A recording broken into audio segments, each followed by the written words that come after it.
Welcome to the Analytics Power Hour.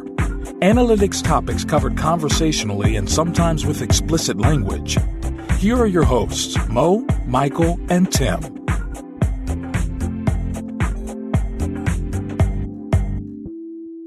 I assumed that we're just doing that whole rolling intro thing where we just launch into the podcast with the intro. Are we recording it? Sure. Yeah. It's the Mark Maron move. I mean, here we are. It's pretty cool. I'm here with Tim Wilson, Valerie Cole, stepping in as a guest co-host. And I'm honored to have our guest, Lukas Vermeer, who I'm calling one of the Dutch masters of experimentation. So we're delighted to have you. Thanks for coming on the show, Lukas. Thanks. Lovely to be here. Yeah. Did you know I actually live in the lovely city of Delft, the same city that the famous Dutch master Vermeer actually lived? Well, I assumed you're a direct descendant, right? Vermeer and No. Oh, okay. No, it's a different branch. Okay. Well, but to give our listeners a little bit of context, so Lukas Vermeer is the director of experimentation at Vista, and prior to that, he also led experimentation at Booking.com.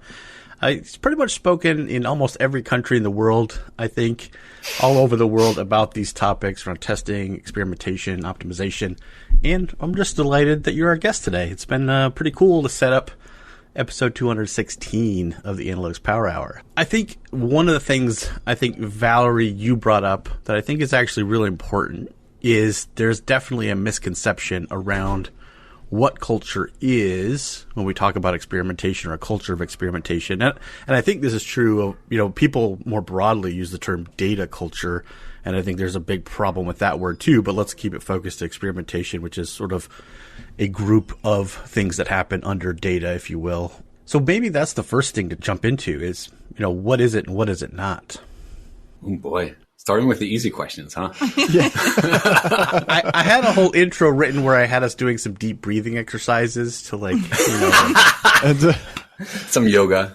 That's question one, and then we're just going to talk about sample ratio mismatch, and we'll call it a show. We'll cover the two extremes of culture to one very When I first narrow... read the description, I thought it said culture of meditation and not culture of experimentation. So that was the reason why. Yeah. I'm on board with that. I wanted to prod you in this way, Michael, just because I feel like so many people come to that conversation with oh yeah, I know exactly what this is. And a lot of times when I meet with clients or we're kicking off an engagement and they're like, oh yeah, our culture is really healthy. We have a monthly lunch and learn, and we throw people a t-shirt if they get the most test ideas submitted in a month. That's our culture. Check that box, moving right along. Right. And to me, that's not what a culture of experimentation is. And so I was like, oh, I'd love to ask Lukas, how people have potentially misunderstood or misrepresented in some ways, what this means and what the definition is that's kind of near and dear to his heart. I mean, this is such a difficult question because I used the term before, does a fish know it's wet? Because I was part of the Booking.com organization for such a long time that I was essentially brainwashed into thinking that was normal. And I'm using that term lightly, right? I don't mean actual brainwash. I mean, you are part of an organization for such a long time, you start to think that the way that things are done there is just normal, and that everyone else must clearly be behaving this way also. That makes it real difficult to say what does and what does not make an effective experimentation culture. The fact that I've only been exposed to one, maybe two with Vista now, companies that are running experiments at scale, who am I to say anything about experimentation culture? Honestly, my exposure has been limited to N=2. In fact, it's one of the reasons I left, right? And one of the reasons I left is I wanted to know, what are the things I'm going to miss? What are the things that I won't have when I go somewhere else? Because that will hopefully help me understand better what are the things that made it tick. But you were out. I mean, I certainly became aware of you when you were at Booking.com. And did you run into that when you would be out speaking? Was there a moment where you realized oh, I'm talking about these challenges or opportunities and techniques, and my audience is not living, they're in a completely different spot. Did you have times you were talking to people and saying, oh, wait a minute, every company's not like this? Yeah. I mean, again, that's why I left, right? So clearly the realization was there. That doesn't mean you actually understand what the difference is, right? What's missing. And I think it's difficult to see from the inside what is exactly different. There's this book called Empowered by Marty Kagan. It's not about experimentation. It's about empowered product teams. And it has this, he was in a podcast recently where he said, like, there's this gap between organizations that have empowered product teams and organizations that have what he calls feature teams. So teams that are just churning out features for the business. And there's this gap, which is so wide that people on either side of the gap cannot imagine what it's like to be on the other side. And I think people who are embedded in these sort of high velocity experimentation cultures, these high experimentation minded companies, it's really difficult to think about what is it like if you're in an organization that isn't like that. Like I wonder how many people can really speak to that. So what is that? I guess what is the high powered, and maybe back to Val's a little bit, like, does high powered mean every thought or idea underneath it has is this something that could or should or would make for a good experiment, and it's not an afterthought? Like, what does that mean if it's product and it's an empowered product team and we're talking about experimentation? What does, because like with Val, with the throwing out a t-shirt, maybe produced from Vista print, right? Does Vista do t-shirts? Obviously, yes. Ooh. That's where you would print it. Yes. That's where they're throwing them out. But that confusing, just like the velocity of experiments or the volume of experiments with the embedded thought around ideas and uncertainty and reducing uncertainty, and an experiment is one tool to do that. Is that the framing between or a way to think about the difference? I think you used the word uncertainty. I think that's an important concept here, right? Or explicit uncertainty or humbleness, as they like to say at booking, sort of the willingness to accept and even proclaim that you don't actually know whether it's going to work. And I think then from that stems the desire to then experiment, right? The experiment is sort of the output of this process, where leaders and teams say, well, we don't actually know whether this is going to work or how this is going to work. And so we're going to try different things, and we're going to do those things based on ideas that we have about what might work. And we call those ideas hypotheses. And then we're going to test them to see which ones work. And I think that is when experimentation comes in at the end of this process, right? And that's why we were talking earlier about Val's comment at a conference, that asking people to proclaim what they think is going to win. Like I at the time, I said, this is a stupid idea. The only thing that you're going to learn is that you're bad at guessing. But actually, like in hindsight, Val was right. Like if you want to teach people that they should be humble and that they often don't know the right answer, then asking them to, like, out loud and ideally publicly guess and proclaim, I think B is going to be the winner. And then they're going to be wrong sometime. And the lesson there isn't necessarily whether they're a good guesser, but the lesson they need to learn is that they are essentially guessing, and that they need to be humble and understand that they won't always have the answers.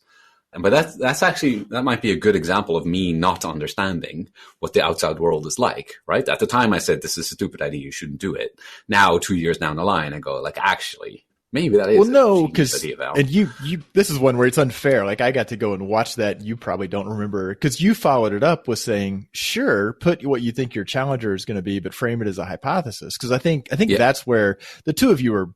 I mean, you were saying the same thing and articulating it a very, very similar way of getting people to say, not, well, let's try button color. Let's just try different button colors is bad. Like, I think the thing with Google, like, that feels like the unhealthy, like, just test. You said, no. You think that a high contrast button color would work better because it will be more visible, or because we had user research. And I think that goes back to, I think, trying to get the culture being, no, you have to have ideas, and those ideas have to be rationalized somehow with data, with just experience, with your gut feeling. I don't care what. If you're going to pick, I think that's going to win. It feels like that's bad. You're asking people to flip a coin and just knee jerk one. They're picking one or the other because they see something that they think would make one a winner. Getting that captured, even if they're wrong, well, now you've got a richer something to pull from because you've got people saying, I need to think about it. Unless they take it, it's like, well, my rationalization and my ideas are dead wrong. I might as well just test, which would be unhealthy. Maybe. Yeah. It reminds me of something that we were talking about earlier. I mean, this isn't in the show notes, but we can still talk about it, which is that Vista is fully remote first, right? So we're not remote only, but we are remote first. There's literally no one else in this city that works for the same company. I have no office to go to. I work from home. And one of the consequences of that is that I have to do a lot of more of my work in writing and a lot more of my work asynchronously in writing. So not chatting, but actually writing documents. And that's hard. Like it's mentally more demanding to write things down than it is to have a chat over Zoom. And it made me think about, like, why is it harder to write things down? I think one of the reasons is that writing things down requires being much more clear about what it is you actually want to say, right? You review your words and you think, oh no, that's not actually exactly what I wanted to say. And so it crystallizes your thinking and forces you to be more clear. Why do you think we have a podcast instead of a blog? Yeah. Well, actually, we should be writing all of this down. This is an open invitation. There is a transcript. There's a transcript. Yeah. That is not the same thing. No. As evidenced by reading the transcript, it's horrifying. Yeah. But then the thing is that writing a hypothesis and specifically sort of calling out the metrics and the direction that you expect them to move is yet another step beyond that, right? The speaking is relatively easy. Writing things down requires even more clear thinking. But then when you want to specify, and I think what will happen is this number will go up by about that much. That requires being even clearer about what you're thinking and what your expectations are. I think this is one of the things that people struggle with. So I have to say, as someone who's been in the audience of several presentations of yours, being on the outside of like things don't work for me like it does at Booking. Like, why can't we be more like Lukas's organization? I always thought that one of the ingredients of the recipe for success is that you were co-located there. And I know that one of the things you called out in your paper is that a lot of the infrastructure and the process and the methods that were built with the experimentation in mind to support that from the very get-go. So I'm curious if the remote feels like an element to you now that you're at Vista as one of the things that contributed to getting to where you were at Booking. That is a very interesting question. I have no idea. You made me think now. Damn it. So I'm not sure whether the remote was so being physically co-located was the key thing. Because to be clear, like the Booking.com started running experiments when they had about 5 developers in total, right? So, and they just never stopped, just grew from that. And so when we said like the infrastructure was built with the culture in mind, we were talking about an organization that almost from the beginning has been using experimentation as a way to sort of figure things out. And as a result, the way this usually goes in startups and scale-ups is that the people who end up in leadership are the people who were there at the beginning, right? You sort of grow with the company. And so as a result, I think that the thing that helped Booking a lot wasn't necessarily that people were co-located, but that the C-suite deeply understood how to run experiments. Like I've done peer reviews of experiments together with the chief product officer, and he could sort of click through the experimentation tool, knew how to look at the metrics, he knew how to read a hypothesis, he knew how to point out problems. And so the fact that the leadership understood the importance of experimentation and also understood how to interpret it, I think was critical. I'm not sure whether being co-located was helpful. I just remember you told a story as part of your presentation one time about someone who was riding their bike on the way to work and had an idea about a test and launched it before lunch. And I was like, how does that happen? Because I remember being at an organization where I was in essentially a satellite office, and I didn't have an opportunity to go to the home office until maybe 2 years into my time. And being able to sit across the table and look at some of the people who were maybe adding a little resistance to my process, slowing me down, and sitting across from them, looking them in the eye and saying, like, this is not a bad thing. Like, we're doing, like, you helping me on this front, this is going to, raise all ships, whatever that saying is. And so that was really powerful. So I was curious if you thought that was one of the ingredients, but I love that you were able to have those deep dives with senior leadership, creating that space for experimentation. I can only dream of what that would feel like. That sounds pretty powerful. Well, I think that particular example was a copywriter who, like, the infrastructure that Booknet built at some point there was a convergence, and this was thanks to one of the copywriters who later became a PM. And she saw a convergence between the content management system that was being used to sort of change copy on the website and the experimentation platform. And she said, copywriters can change copy using this content management system on the go, and they can sort of change the word on the website. And developers can run experiments using this experimentation platform that you've built. Why can't we change copy and make it part of an experiment? And so together with one or two developers, they use the SDK from the experimentation platform, integrated into the content management system. And that is what allowed this particular thing to happen, right? Where a copywriter has an idea on the bike, gets in the office, goes into the content management system, changes a bunch of words and clicks start. That is the technical foundation that allows it to happen. There's also the organizational foundation, right? Where no one told her not to do this, right? And in fact, leadership encouraged it and said, actually, if you have a good idea, then please do test it.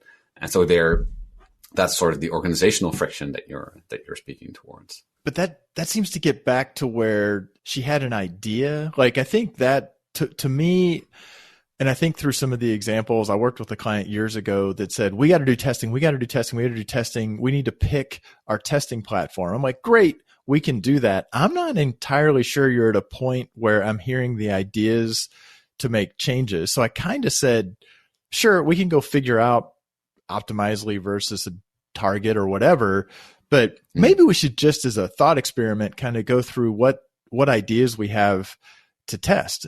And we spent 3 months without getting a single idea captured. I was like, why? And yet they still kept coming back to the infrastructure.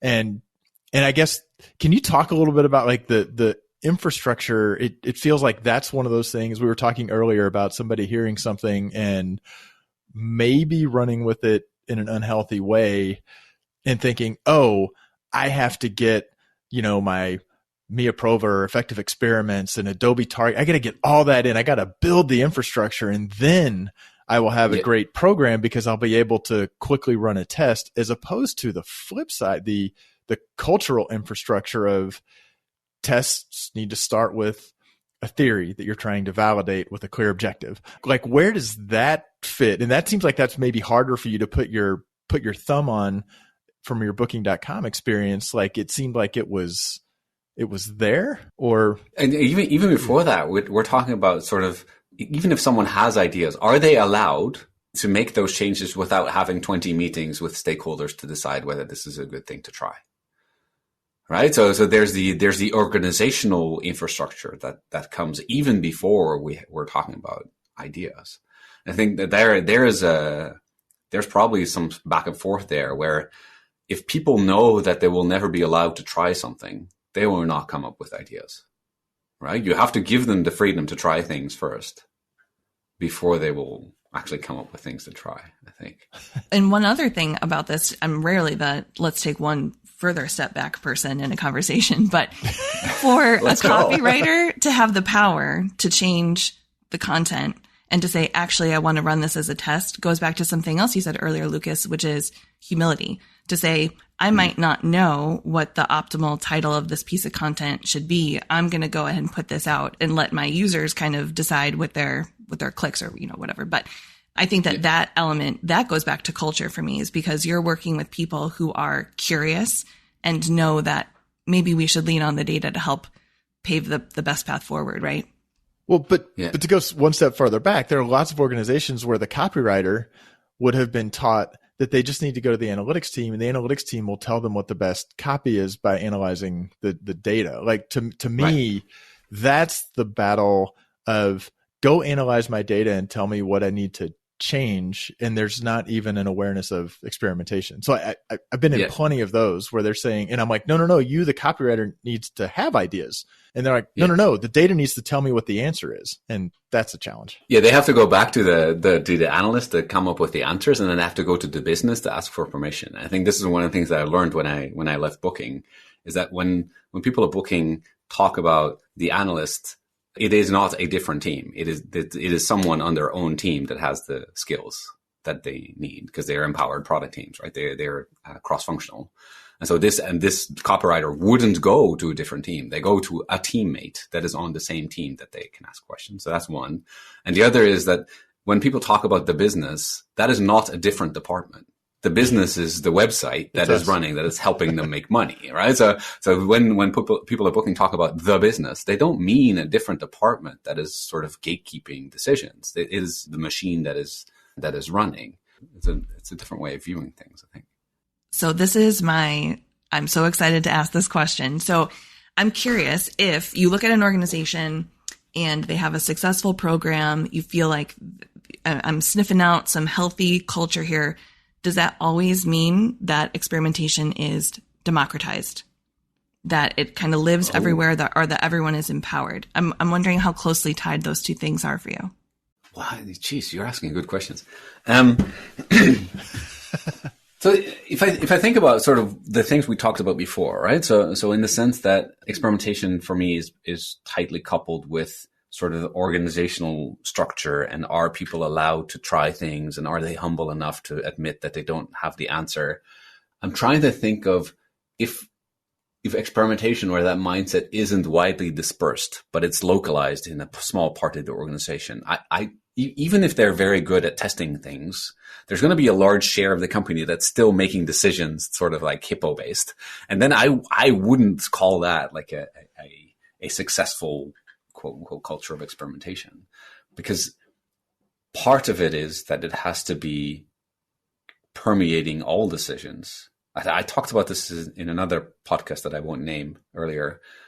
I think the challenge isn't necessarily to make a few very good decisions. The challenge is to make lots and lots of just a little bit better decisions. And a lot of the decisions are going to be made. I'll name it. That was the First Principles podcast. Yeah. People are welcome to go listen to one episode and then come back to the No, that quote was gold. I think when we talked about that, I told him, I was like, I want that on t-shirts. I want that on mugs. Like, I want that printed everywhere. It should be my background. Oh, that was such Well, gold. I happen to know a good website where you can print things on lots of things. Oh, perfect. Ooh. We'll drop that in the show notes. Excellent. So Booking and Vista are both ones that I think it's fair to say are dominantly online businesses. Yep. Do you think about, or even when you were leaving Booking to go to Vista, did you talk to organizations where the website or the digital aspect played a narrower range in what was going on, and then like, because I feel like when I worked, a philanthropic foundation or a pharma company or a healthcare system, there's somewhere there's a lot more happening offline. So it wasn't conversion rate optimization on the website. Have you thought about, or did you think about kind of one of those types of opportunities, and where kind of having a healthy culture of experimentation fits when it's maybe a little, I don't want to say less messy. Like I do not want to be the one saying you have it easy with these simple little pure play online things, but I do think I've run into it a lot where, dude, cut me some slack. I'm already largely out of my comfort zone. No, I didn't want to make too big of a jump. But seriously though, like one of the things that actually compelled me to Vista is that they actually have a pretty large manufacturing I was going to say there's because the things they're printing, they are making in their own factories. Yeah. So there's a lot of physical experimentation opportunities going on. So yeah, that was one of the things that appealed to me. But I did want to.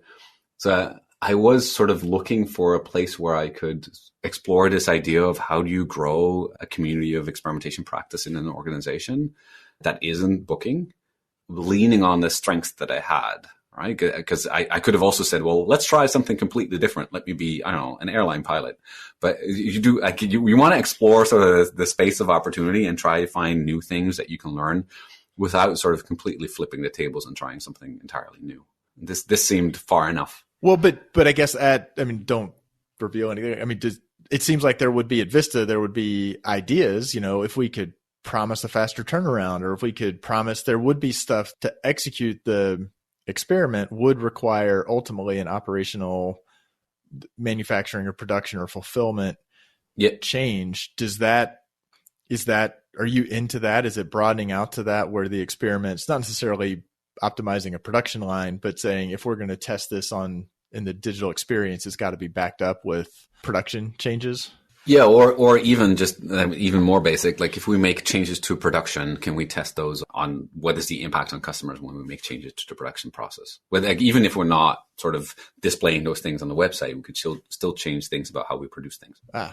Okay. And same for shipping, right? So shipping is a good example of how much do you charge for shipping early? How does that impact the production process? So there's lots of opportunities for experimenting in that space. What boxes do you use? What packaging? Yeah. What impacts returns? Yeah, there's lots and lots. It's an interesting space also because Val was talking about friction and sort of pushback and sort of production manufacturing is a very operational heavy optimization focused area, right? People aren't really thinking about, how do we reduce uncertainty and what things do we not know? They're really thinking about how do we optimize this process as much as possible, but from a different light. So I have a question in a slightly different direction. So Lukas, you have like computer science in your background, and I believe you identify as a data scientist. When you were going through that training, wait, is that identifying that? Well, I don't know because like your titles don't have data science in it, but I think that's what your trade. Titles and roles very different things, right? I think I was a data scientist for like a full 2 years. So. Yeah, fair enough. I think you can wear that badge. I think we'll allow it. But when you're going through all of that training, did you imagine Lukas in the future today focusing and spending so much time thinking about process and people and culture and operationalizing all this? And what percentage of time? Absolutely not. No, not in the slightest. Yeah. You spend more time, I'm assuming, in that than you imagined you would? Oh, yes. 1,000%. Yeah. So I studied computational intelligence. So a lot of what we now call AI, right? So a lot of what I learned was around so either you get an expert to explain to you how they make decisions and then you put that in the computer, easy, right? Or you asked the business to tell you their objective function and then you ask the computer to optimize for the objective function. Easy, right? And so I spent, I think, the first 5 years of my career as a business intelligence consultant trying to help companies sort of first measure how they were doing, quickly realizing that lots of companies don't know what their objective function is. Like they have no idea what they're trying to optimize or how they would measure it. And then sort of by chance, I rolled into a project where the product they were using was a next best offer or next best action tooling, which was using some sort of fancy Bayesian bandit algorithm under the hood. And I started working with a lot of clients trying to figure out how to sort of define their objective function so we could figure out what to actually sell to customers. And I would get into conversations with someone from marketing, someone from sales, and someone from the call center where the actions were going to be taken. And they would say things like, okay, so I would ask them, like, what do you want this thing to optimize for? And sales would say, well, we want you to optimize for profit, clearly. And marketing would say, no, we want you to optimize for selling iPhones. And then call center would say, no, actually, we want you to minimize call handling time. And I would sit there going like, dude, guys, these are all like opposites, right? The best way to minimize call handling time is to hang up the phone and not sell anything. Like iPhones are actually a low margin product. So if we want to make a profit, then we don't sell any iPhones. And they would just look at me and go like, we just spent $2 million on like an expensive piece of software that was going to use machine learning to optimize our business. Now you're telling us that you can't do it.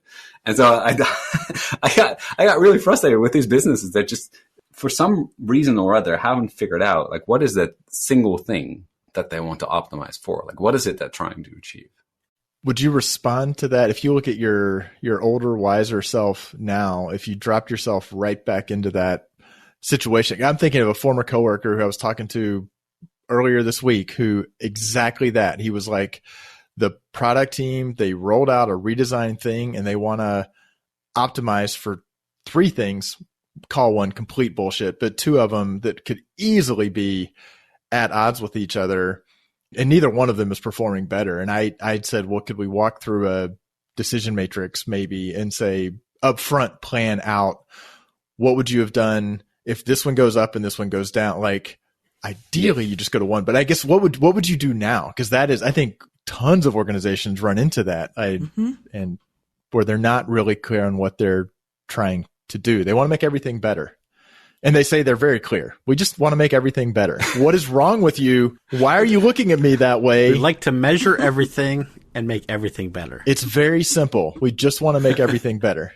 Or, I mean, really though, we'll say we just want to drive revenue. I mean, let me make one thing clear. Like, I am definitely older. I'm not sure about the wiser. and I think that I'm not sure I would say anything to my younger self. Like this to me was a very important part of my learning, right? That sort of being part of these conversations, seeing sort of the disconnect. They're slowly starting to understand that these companies weren't struggling for technical reasons. Like the problem wasn't the tooling. The problem was sort of the perverse incentives and the fact that these people were part of the same company, but at the same time, they were actually trying to optimize for different things. I think that was an important part of my growth as an individual. And I wouldn't really go back and whisper in my ear and go like, you can skip these steps, right? Like there's a faster path. Right? Did you then, or do you now see it as the role of you in that role to actually help? Like you just like did a very crisp, like, guys, you see the lunacy in this, right? These are it. Yeah. And I think there are times where analytics teams or optimization teams say the organization is bonkers. This is so obviously working at cross purposes. Does it fall? Who can carry the torch of saying, let's explain why these, we can't get these? I feel like there are the examples, like the don't answer the phone, like that example circulates in experimentation and analytics circles all the time, but not necessarily in the business. And if you're talking about the culture of a business and who does that education, who tries to say, I don't want to be a jackass, but I do want to kind of gently point out that the logical inconsistencies of what you're asking for. And is that a key part of sort of trying to help shift to a more productive culture of experimentation, I guess, to use our show title? There's a challenge here though, right? So, because I think it's, to me at least, it's relatively easy to find these things that are at conflict. That is a whole world apart from actually being able to solve it. Right? Because these conflicts are, in my mind, arising from the fact that different parts of the organization are incentivized to achieve different things. And that is, in some sense, necessary for an organization to scale. Like you can't, in your previous example, you said, we just want things to be better. Well, if you tell everyone, just go ahead and make things better, then there is no conflict in the objectives now. It's just that it's super unclear what everyone is supposed to achieve. And I think the challenge is that when leaders become clearer in what they expect parts of the organization to achieve, the more clear they become, the larger the odds that some conflict is going to arise, right? That at some point, you're going to tell one department to do X and the other department to do Y. And because they are different things, they will conflict at some level. And this is why I said, like, defining metrics is thinking, but more difficult. Just like writing is thinking, but more difficult. And one of the reasons it's more difficult is because you become so crisp and so clear that the conflict naturally arises. And then some idiot like me is going to walk in the room and say, hey, did you guys realize that you have conflicting objectives? And they go, yeah, we knew that. How do we fix it? And I think that is a far more interesting challenge. Like, how do you design an organization, both in terms of reporting lines, which departments exist, who's in which department, what objectives do those different departments have? Like, how do you design an organization so that you minimize the number of conflicts and the number of conflicting objectives that teams have? Whew. It's a simple. I love the idea of the writing it down. Did you see what I did there? Val was asking all of these difficult questions. I just turned the tables on you. Like, how would you answer that, Tim? That's right. That's right. Put it to him. Well, I think you did just kind of, you did call out what's wrong is that it's not like, well, you've got to pick one. It's like, well, no, the call center does want to see fewest calls, and then they want to handle them as effectively and efficiently as possible. You want to have the highest customer satisfaction. Well, quadruple your staff. Like, so yes. There is, from managing an organization, you want conflict. You can't just say, I'm going to do just one thing. I mean, unless, again, you say, well, we just want to maximize profit. Okay, great. But there's a lot of different paths to do that. And the paths that you want to pick is your strategy, where you are balancing different factors, which means, yes, there may be, these things may appear to be in conflict. Don't try to make one change and have it improve things that are both in conflict. You may say, I want to make this change. I have to put the thought in to say, I think this is going to sell more iPhones without negatively impacting overall profit by X amount. Like, it, to me, it starts to go into sort of the guardrail versus, primary optimization metric. But all of that is like, that's like critical thinking that the business needs to do. I think I live so much. I've lived so much in the space where it's like the critical thinking part is kind of the ball that gets thrown up in the air and everyone scatters, which I realize sounds a little like elitist and high-minded. I think anybody can step in and say, well, let's try to understand how we might catch that ball and get people to react to that.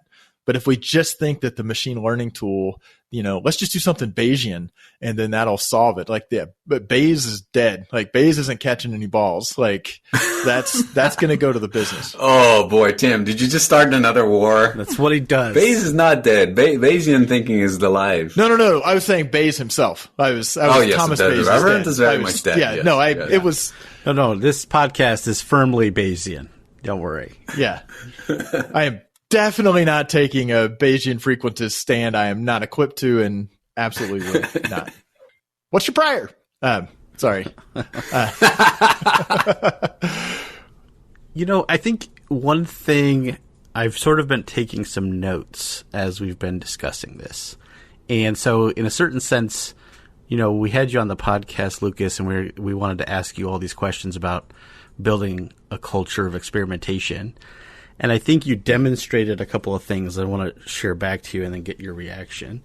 Because it's almost like what we just had was more of a reflection on experimentation or culture of experimentation. But some of the things I heard you say was there needs to be, and I'm going to use a term you didn't use, but epistemic humility, which is basically like operating under conditions of uncertainty, right? And so that was one of the things you brought up. You also brought up sort of bringing clarity about expectations, and that was sort of in the concept you bring about how you're now writing a lot of the things and the difference that's creating. The other thing was that leadership understood and considered critical the role of experimentation. That was something that stood out. There was organizational encouragement to try things. There were people allowed to try. So the story of Anna, the copywriter. And there were cross-functional teams who were close by to the people who were actually making the whole thing work. There were also, you mentioned something about making lots and lots of slightly better decisions, not necessarily throwing one big rock in the ocean, but incrementality, I guess. And then I just have a note that says be smart. I don't know what that was for, but I think that's probably helpful. Can't hurt. And let's see, there's one more. Yeah, okay, so like we were just talking for a good amount of time of like thinking through what is the most important or most critical thing we should be optimizing for. And so as I was listening to you describe all those things, what started to emerge was sort of a bullet list of, oh yeah, these are all markers of what probably a culture of experimentation should probably look like. So congratulations. You totally did it. Oh, thank you. Yeah. By accident.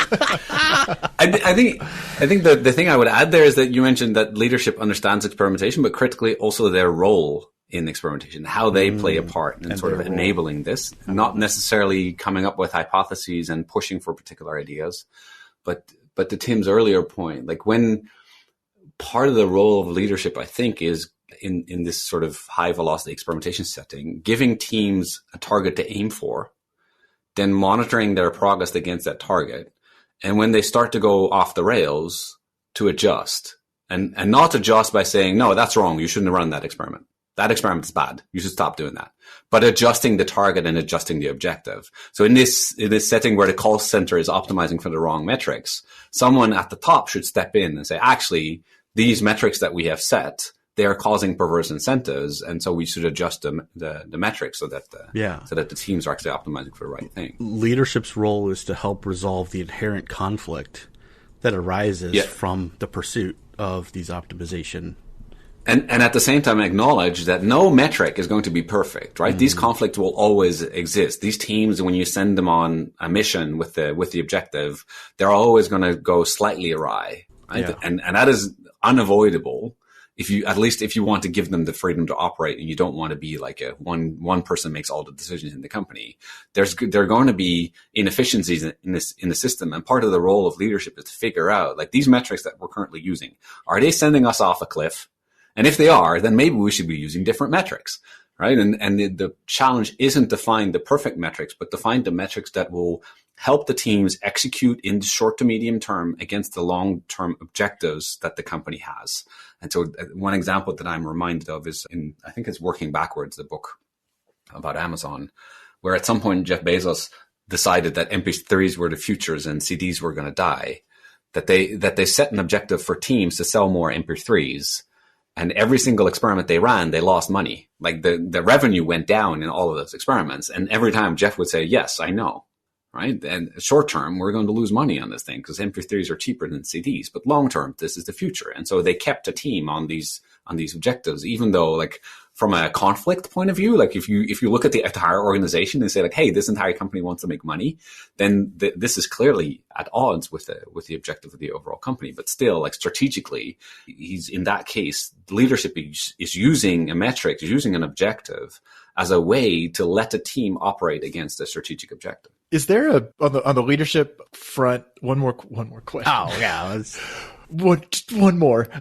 Okay, fine. The other thing I thought, like, there's a I'm thinking of the rounded versus square corners on a button. Like, the other case where, is there a leadership role or is it a challenge or is it a problem when teams wind up clicking along, but they're doing tiny little tests? They're not taking bigger swings. And that's partly because they can say, oh, I'm clear that if I improve this metric, which we've sort of plugged into the larger context, so let me do little small things, as opposed to, and the organization starts to lose a big idea of MP3s versus CDs or a bigger idea. Is that one, I guess, is that part of a healthy culture, that there is a range of big experiments and small and medium? And two, if it is that a leadership responsibility as well, to say, you're giving me you ran 50 experiments and they all seem tiny. Yeah, I mean, the answer is yes and yes. I think definitely there needs to be a balance between sort of big swings and optimization. I think it's a fallacy to say that you need only one or the other. You need both, especially for larger companies. And I do think it's the role of leadership to make clear to different individuals or teams in the organization which one they are supposed to do. Like, is a team supposed to do optimization, or is a team supposed to take big swings? And I'm reminded of, we had a team way back when I joined Booking that was doing this within the team, because the way they were rewarded was for measured impact in experiments. And the PM realized that it's sort of like a fat-tailed function, where in a quarter, if he spend 2 months just doing micro optimizations, he could hit the target from last month. And then the last month, he would go all out and try, like, the wildest things. And the team loved it, because it'd be like 2 months of, like, tweaking the rounding of the buttons and sort of making micro optimizations to things that they knew they would work just to hit the budget. And then the last month would be like, anything goes. And like, this is genius. PM figured this out. And then as the company grew, I think leadership also realized that they can do this at the organizational level as well.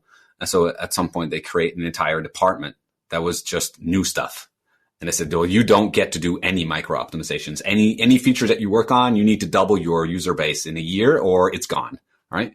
And so that clearly sets the boundaries for those teams to say, well, yeah, you don't get to do any micro optimization. But by the time that the product is mature enough that it can actually will benefit from micro optimizations, that's when you throw it over the fence to the rest of the organization. And they know how to do micro optimizations. But that's something that leadership can really drive. Yeah. So I'm stepping in for Mo, so I feel like it's only fair that I get to ask. Oh boy. Sneak in one more last question. I think it should be quick though. So Lucas, not everyone will have the ability to interview with senior leadership when they're looking for their next role within experimentation or CRO. Yep.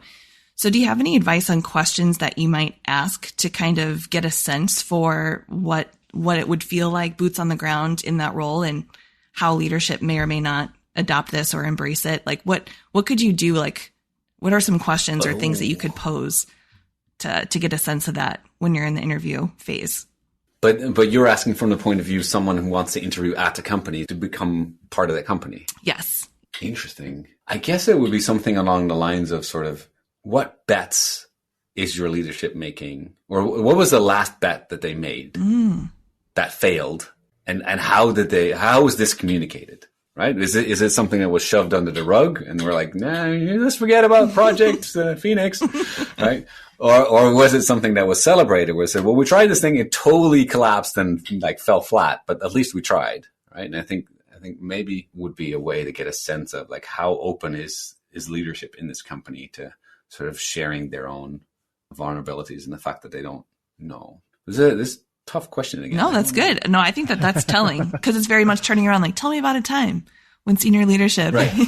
Yes. No, that's great. I love that. Thank you. Can you give me an example of when? Yeah, exactly.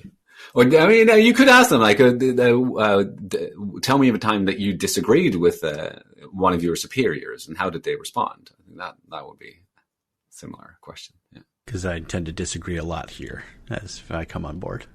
No. All right. Really? I haven't seen any disagreement here. Like we all seem to be very much on the other hand, like you had a good list. You had a good list. Like it's not very smart to put in Tim's words. No, that was your words. That was right? Michael. Yeah, it wasn't very like actionable. Like I have to ask, like if people listen to this podcast and they're like, I want to change my organization to be more experimentation driven, like can they take that list and actually make changes? Because I am still not convinced that is even possible, right? This is one of the reasons again that I switched companies is I want to know, can it be done? Episode number 2 with Lukas Vermeer coming up sometime soon. But actually you bring up, this is a whole other topic, Lukas, that I would be dying to talk about with you because I think the exact same thing about data culture, but we certainly have not the room to cover it today. All right. We do have to wrap up. What an amazing conversation. Thank you, Lukas, so much. This is Thank you. Incredible and delightful. And I'm super stoked. We completely changed how we even ran the podcast today. So I'm just like delighted beyond measure. But one thing we're going to keep the same is we want to share our last call, something that we've recently come across that might be of interest to our listeners. And it could be on any topic. But Lukas, you're our guest. Do you have a last call you'd like to share? Or if you want to think about it, I could go to somebody else. Oh boy, I completely forgot about this one. It's okay. I forgot you were going to ask me this. I can go back. I can go to Val or Tim first if you want a second. Yeah, this is what we normally cover before we start rolling. Yeah. These are the things like, okay, so optimizing our process. We made a big swing today. This is why I've been stressed through the whole thing. We didn't go through the checklist. So somehow it magically worked out. Good job, Michael. All right, Tim, why don't we start with you? So you can show us all how it's done. Because you'll know it'll be long-winded. Yeah. What about you, Tim? What's your last call? So I am going to plug as I do every year, I will plug the Data Connect conference in Columbus, Ohio, July 20th and 21st. All dudes are welcome, but none of them will be on the stage. So it is a conference, 100% female and underrepresented speakers. It's a great conference. So check out dataconnectconf.com. Columbus is beautiful in the middle of July.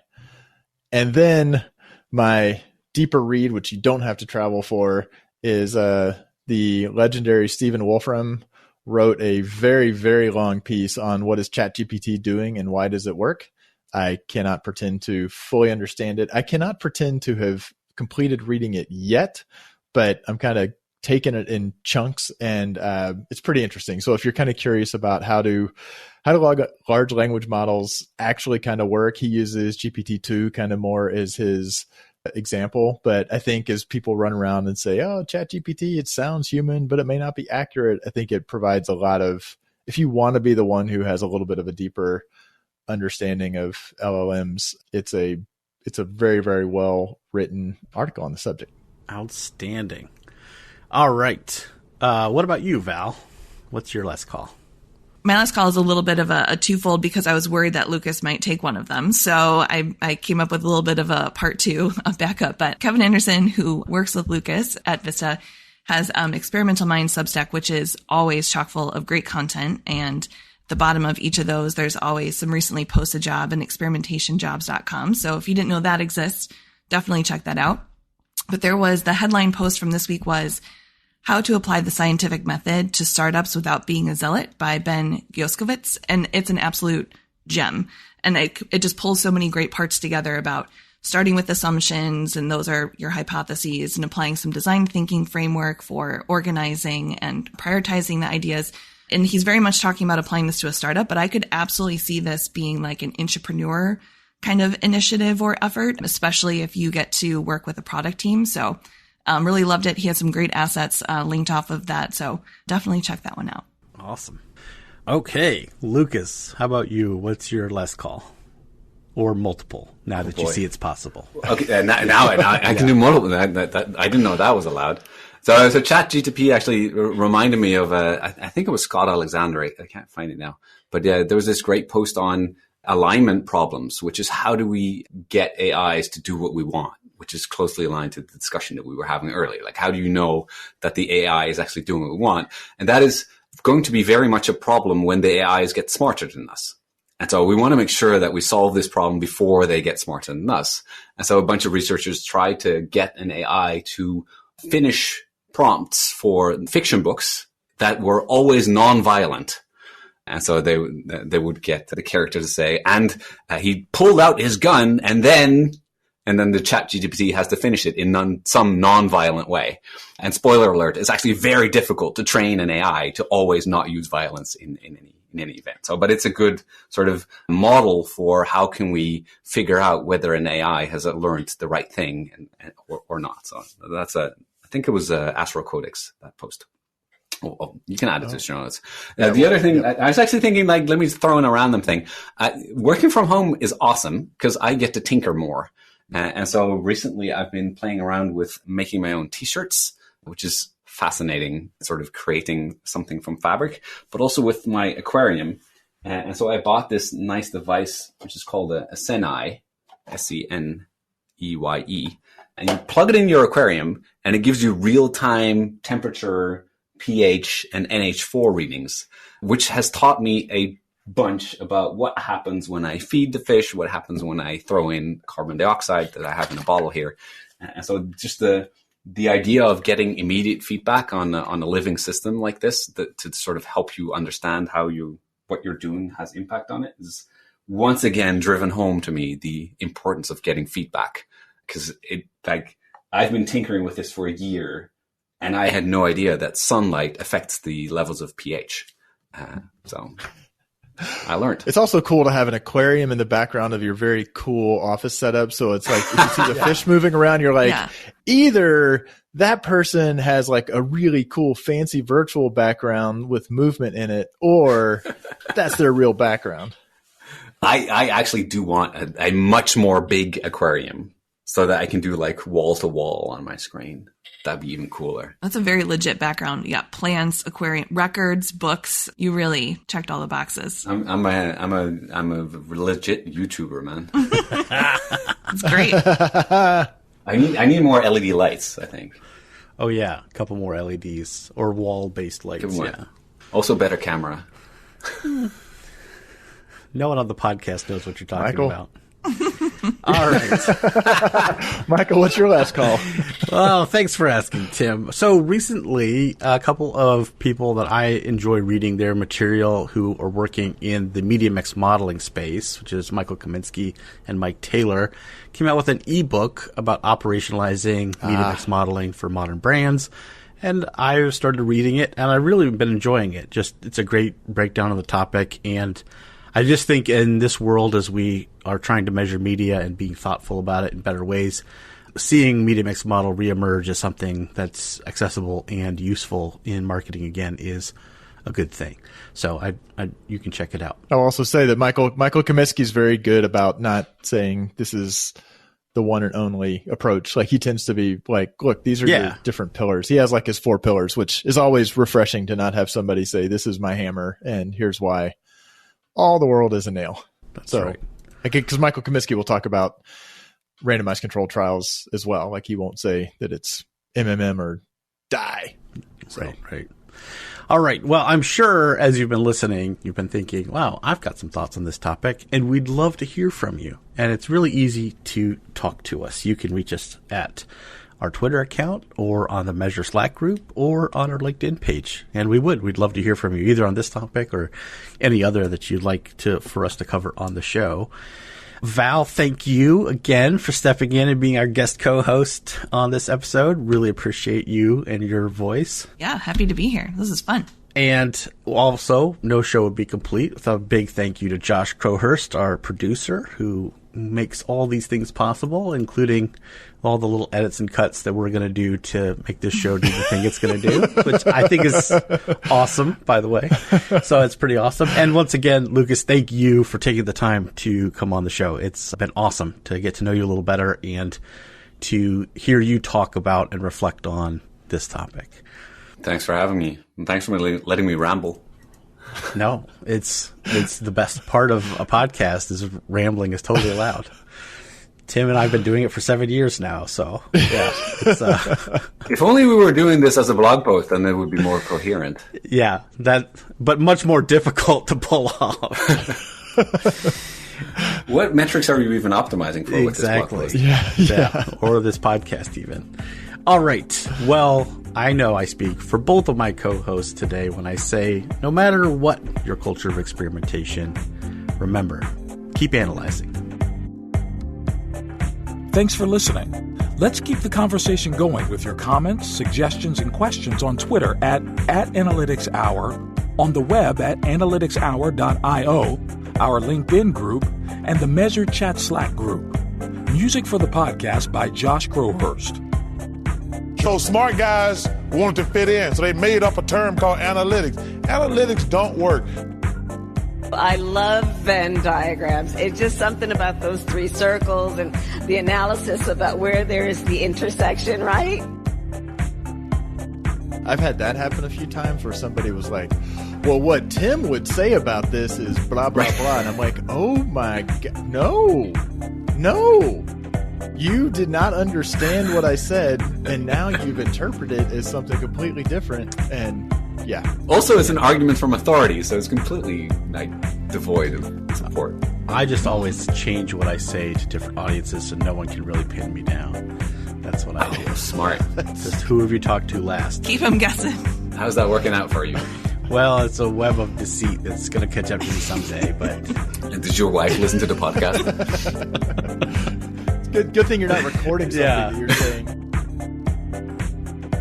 Lukas, this podcast is a direct result of a proposal by another friend of ours who said we should all write a blog together.